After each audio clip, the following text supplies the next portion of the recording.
이 부분에서 조금 논의만 더 해볼게요. 예.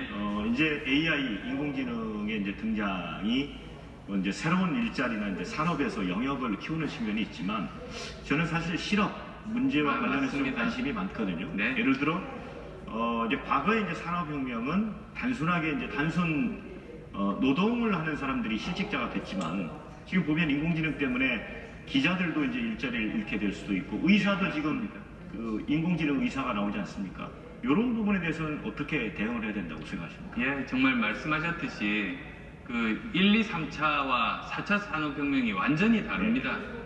1, 2, 3차 혁명 때는 사람을 도와줘서 네. 물건들을 많이 만들 수 있게 해주고 그에 따라서 그 돈도 많이 벌게 해준 겁니다. 그런데 4차 산업혁명은 아예 일자리를 없어서 돈을 못 받게 만드는 겁니다. 네. 굉장히 틀립니다. 그리고 또 특성도 다릅니다. 1차가 전기기관, 2차가 전기, 3차가 IT인데 한 가지 기술로 이제 혁명들이 일어났습니다. 근데 4차 산업혁명은 융합혁명입니다. AI를 포함해서 또는 그 자율주행 자동차를 포함해서 클라우드를 포함해서 모바일을 포함해서 여러 다양한 첨단 기술들이 융합한 혁명이 4차 산업혁명입니다. 네, 이제 제가 질문을 드린 내용은 오바마 정부가 이제 보고서에서 낸 걸 보면 10년 안에 47%의 직업을 가진 사람들이 그렇습니다. 일자리를 위협받게 될 것이다 이런 예. 거거든요.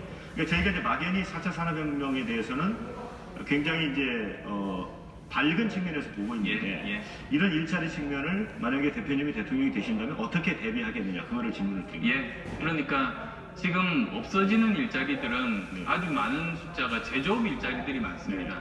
대신에 또 새로 생기는 일자리들은 지식정보 산업 관련한 일자리들이 많습니다. 네. 실제로 작년에 월드 이코노미 포럼에서 그 예측치를 발표한 바 있습니다.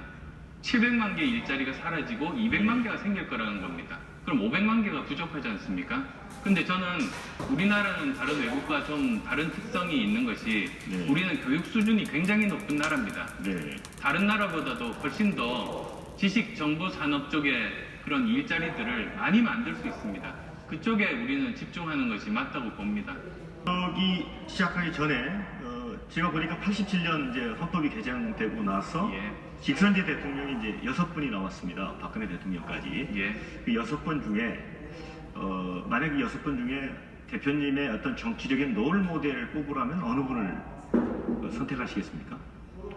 저는 김대중 대통령 뽑고 싶습니다. 어떤 점에서 그렇게 생각하십니까? 특히 이제 다가올 시대에 대한 그 해안, 네. 그리고 준비가 굉장히 철저한 분입니다. 네. 뭐 일례로 IT 혁명에 대해서, 네. IT 산업의 중요성에 대해서 대선 이전부터 사실은 주장을 했었고, 네. 이제 대통령 당선되신 이후에 그게 단순히 공약에 그친 게 아니고 실제로 그 부분을 잘 이해하고 실제로 산업을 일으켰지 않습니까? 네. 그래서 지금 우리가 지금도 저 휴대폰으로 대표되는 이 IT 산업으로 먹고 살고 있습니다. 20년 먹거리를 만든 겁니다. 문제는 이제 한계에 다다랐습니다. 이제 앞으로 또 20년 먹거리를 찾아야만 되는 그런 상황입니다. 그런데 지금은 4차 산업혁명 시대입니다.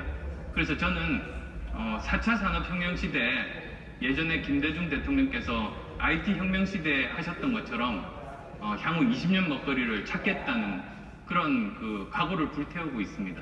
네.